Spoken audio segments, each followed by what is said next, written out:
is Jonathan with Tech Tuesday, and I am thrilled to be joined by a longtime friend of mine, Sean Swain. Sean, how are you?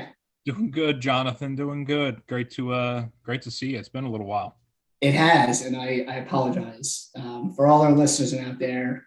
Sean and I go back a couple of years, bonded over a couple of businesses together, bonded over some kids and exercise. But for today, we're going to keep the focus on search engine optimization.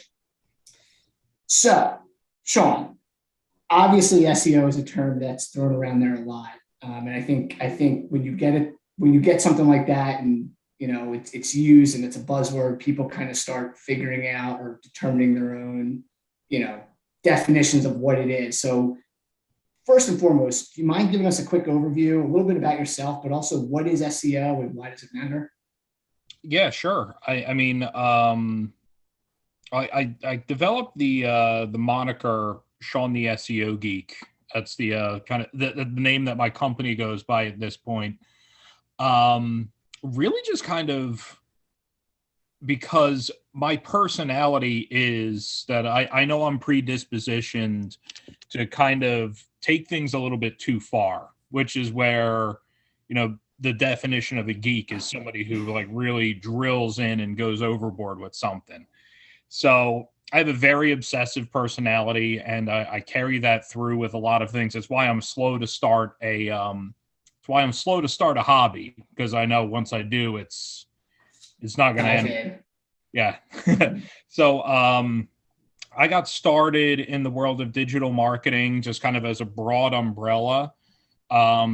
I was probably in seventh or eighth grade when somebody showed me that, hey, you can write a couple lines of code in a notepad document, load it into a browser, and you have the beginnings of a web page.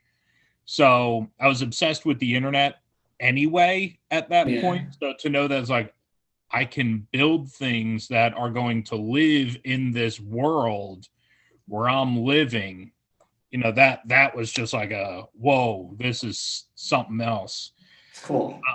So, all through high school, I would, write code for people and MySpace was a thing. So, I was a guy that, oh yeah, you can can you make my MySpace look pretty and blah blah blah blah blah. Started building websites for people to promote their businesses. And somebody asked me the question that would change my life and trajectory forever, and it was, hey, what's this? I just invested, to build this website with you. What's this thing that you can do to get it found on Google so that it starts generating business? Yeah, It's like it was kind of like a I don't know, but let's figure it out. yeah, And down the rabbit hole I went. Drifted away from building websites, and just really became obsessed with all of that.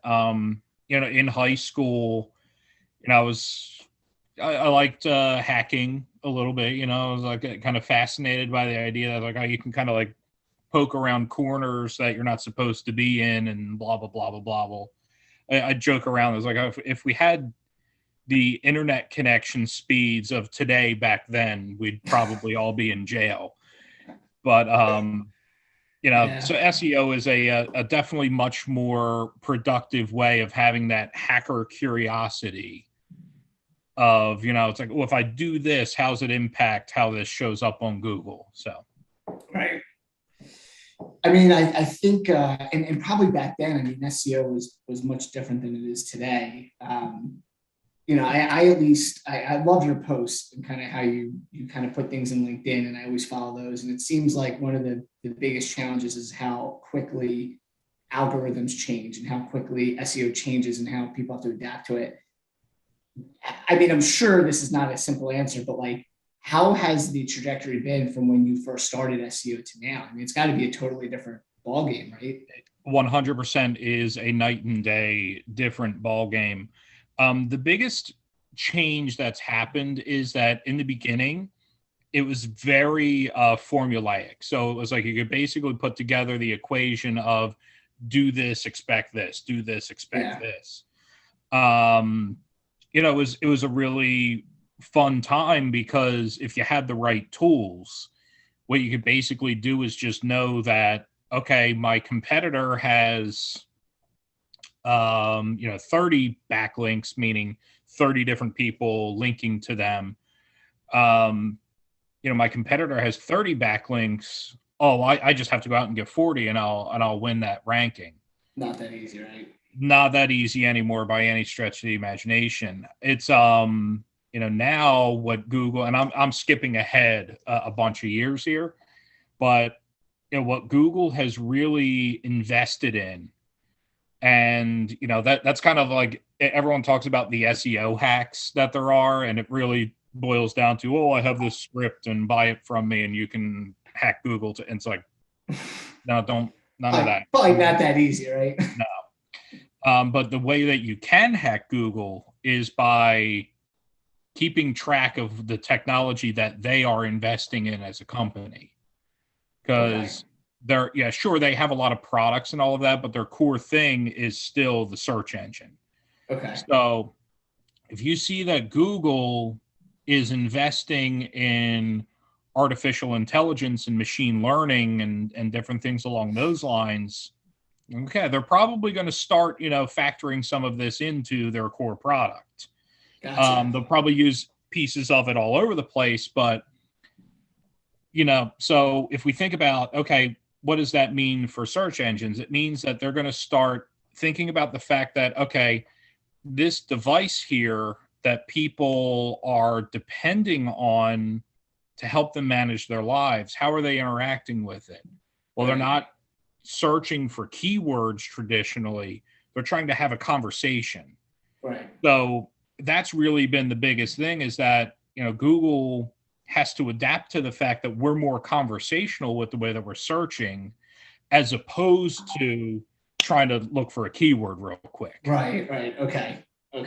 Yeah, total paradigm shift. And I bet years ago it was very keywordy. I remember putting things in quotations and you would separate it from commas, and now it's, how do I install a washing machine or something like that? Yeah. Yep. Interesting. So I think, to me, it's so actually taking a step back before we get into this, we talked about the backlinks, and I think that was a really good example, but like, what are some other things that fall under that SEO umbrella, or what should people kind of be keeping their antennas open for to understand and get a hold on, to know how it really translates from being on, everyone makes that joke, where do you hide on the internet, page 2 of Google. So like, what are the other things that people have to know to get onto that first page? Expand on that. Yeah, absolutely. I mean, really, like, kind of the tongue-in-cheek way that I describe it is give Google what Google wants. But the more elaborate answer to that is, think about what do you need to feed Google in order for them to have a clear picture of what it is that you can provide to their customer. So there's a couple different directions I could go with that, but I'm going to try and stay on one path. Yeah. Essentially, what Google wants to do is make sure that when they send someone to your website, that person has the best experience possible. Okay. So when Google, and if the person isn't having a good experience, Google knows, and it's going to impact where you are displayed on Google. Interesting. Okay. So when you are saying very clearly what it is that you do as a company or an individual, like whatever your website is, when you are very clear to Google and there is no gray area, hey, we sell blue widgets, and Dennis may laugh because he remembers my ramblings about my made-up company called Widget Emporium. But that was always the example that I gave. But if you are selling blue widgets, make your content and the user experience crystal clear that blue widgets are for sale on this website. If you're an informational website talking about widgets, so widgetinfo.com, right, make sure that you have longer form content that talks about the history of widgets and the uses of widgets and this. I see. Okay. making sure that you're very clear with your content about what the intent is behind what it is that you're bringing to the table. That would be the absolute starting point, is making sure that, you're just crystal clear on what it is that you're bringing to your market. Yeah, and that's something that just seems so simple and straightforward, but I know it's such a challenge for so many businesses to Yeah. condense their message and to, state exactly who they are. Absolutely. And that's the one thing about life that as I'm not old by any stretch of the imagination, but you start realizing that things are a lot simpler than we make them out to be. Yeah. That's kind of a trick of people in my industry, where they try and make it like, oh, it's this big, complex, confusing process. Like, my whole thing this year is that what I'm hoping to kind of open people up to is that there is no hack, there is no trick. It's just doing the right things, and doing the right things means doing a lot of work. Yeah. But it's not. There's no secret sauce apart from give Google what Google wants. As you're talking, I'm kind of like thinking about you as a professional compared to, someone that's in like home improvement. So let's say a plumber. I can do my own plumbing, but at face value, you have water in, water out. I could probably do it. I've tried to do it. I've had leaks. I bet you if I try to do my own SEO, it's going to be something similar. Like, yeah, in theory, it's simple, but that actual execution. And I think that's why you're so good, because you come in and help with these people and kind of bring them through that. Yeah. I mean, it is, when you learn the principles and the basics of what SEO actually is, not the hacky stuff. And I'm going to beat that horse till it's like beyond dead. It's going to be glue by the time I'm done with it. But when people realize the core fundamentals of what SEO actually is and what actually causes people to succeed in SEO, when they realize it, they realize it's like, okay, this isn't hard. It's just a lot. It's creating and really thinking through content. It's getting other people to talk about me. So there's elements of PR in there. It's making sure it's like, oh, is my website loading fast enough? So now you got to reconfigure. Interesting. Okay. Yeah, you got to reconfigure. What's in the back end of my website? Is it performing as well as it should? So eventually you realize, like, okay, there's a lot of elements to this. Because that goes into your customer's experience. If their page isn't loading, right, that goes back to that negative experience. Google's going to know about it. You're going to get docked or whatever. That's exactly right. Interesting. Okay, so definitely starting with content, because making sure that your site's clear, dusting up some of those other things. Is there anything that people would do once the website's built? So it sounds like a lot of, we're talking about in progress of the website as you're going through it. Sure. Let's say, and ideally in a perfect state, it seems like you would start with SEO from the beginning. But what if I built my website and now I want to think about SEO? Where does someone at that stage kind of go? Where do they turn to? Yeah, so that's where you are the most valuable part of your day is spent taking a step back and putting yourself in your customer's shoes. Okay, so again, basic business principle, but applied to SEO is, is my site organized in a way that people can easily get through and find what it is that they're looking for, assuming that they find me in the first place. Now, are people able to, get through my site and, get to where they need to be as fast as possible. Yeah. User experience is really what it's all about now. I for a little while was jokingly saying that, like, hey, SEO really isn't about search engine optimization. It's search experience optimization. It's what kind of experience are you giving that person? Because at the end of the day, like how Google functions, they go out and read your website and experience your website just like you and I do. So if Google's crawler lands on your website to start reading it and determining, okay, where are we going to put this website? if they see it's like, okay, the crawler gets there and it's taking a full 10 seconds for the page to load, Not good. not good. Google Interesting. knows. Interesting. Yeah. So other than you kind of taking a step back, experiencing it, thinking through it, are there any kind of helpful tools or free tools that people can maybe leverage? Or is that something where you would start coming in?